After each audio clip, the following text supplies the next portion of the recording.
5 বছরের সরকার ব্যবস্থাকেই সমর্থন করেছি এবং প্রধানমন্ত্রী ও রাষ্ট্রপতির তার ভারসাম্য পেয়েছি সংস্কার প্রস্তাবনায়। আর আমরা এখানে উচ্চকক্ষ এবং নিম্নকক্ষের একটা বিষয় দেখেছি। আমাদের দৃষ্টিগোচর হয়েছে যে সংস্কার প্রস্তাবের গুরুত্বপূর্ণ অংশ জুড়ে উচ্চকক্ষ এবং নিম্নকক্ষের বিভিন্ন কাঠামো এবং নকশা নিয়ে এখানে আরও অনেকগুলো বিষয় রয়েছে, যেমন যেই পিআর পদ্ধতিতে আপনার বলা হয়েছে যে উচ্চকক্ষে 100 জন নেওয়া, এটি নির্বাচিত হচ্ছে না 300 আসনে বা 400 আসনে সরাসরি ভোটে। উচ্চকক্ষের যে নকশা দেখানো হয়েছে সে অনির্বাচিত ব্যক্তিরাও উচ্চকক্ষে যাওয়ার সুযোগ থাকছে, অর্থাৎ একজন জনগণের ম্যান্ডেট পাচ্ছে না কিন্তু সে উচ্চকক্ষে গিয়ে বসে থাকছে।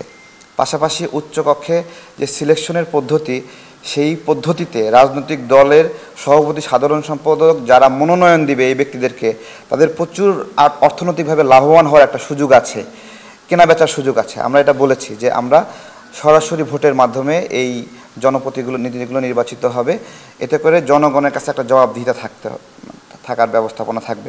যে আমরা এই বিষয়ে ভিন্ন মত দিয়েছি। আমরা মনে করি দলীয় প্রধানমন্ত্রী এই পুরো বিষয়টা তো একেবারে নতুন। এই এনসিসি আরও আলোচনার সময় দাবি করে। এখনই এনসিসি নিয়ে না, নীতিগতভাবে আমরা অবশ্যই দ্বিমত করবার কোনো কারণ নেই, কারণ আমরা একটা সর্বোচ্চ জবাবদিহিতার জায়গায় আমাদের সংসদকে এবং রাষ্ট্র পরিচালনা ব্যবস্থাকে নিয়ে যেতে চাই, এই বিষয়ে কোনো দ্বিমত নাই।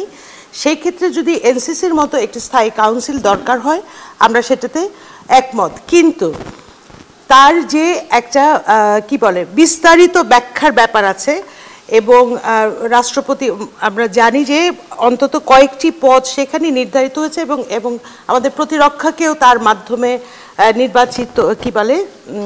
নির্ধারণ করার বা সিলেকশন করার, স্বাধীন বিভিন্ন কমিশন প্রধানকে সিলেকশনের করার কথা। কিন্তু এই জিনিসটাকে আমি বলবো, এই আলোচনাটাকে ঐকমত্য কমিশন পাবলিক করে দেওয়া উচিত। বিস্তারিত তথ্য ওয়েবসাইটে আছে, কিন্তু এটা নিয়ে আমি দলগতভাবেও আমি সাজেস্ট করব একটি সংলাপের আয়োজন করে সেই সংলাপে বিভিন্ন রাজনৈতিক দল এবং অন্যান্য যারা স্টেক হোল্ডার আছেন তাদেরকে নিয়ে, যেহেতু এটা নতুন একটা কনসেপ্টের দিকে আমরা যাচ্ছি, এটাকে বিস্তারিত একটা পাবলিক ডায়ালগ করে সকলের সামনে স্বচ্ছতার সাথে তথ্যগুলো সঠিকভাবে করে, তাহলে পরবর্তীতে আমরা দৃঢ়তার সাথে বলতে পারবো যে জি আমরা এগ্রি করেছি এবং এই ক্রাইটেরিয়াতে এগ্রি করেছি।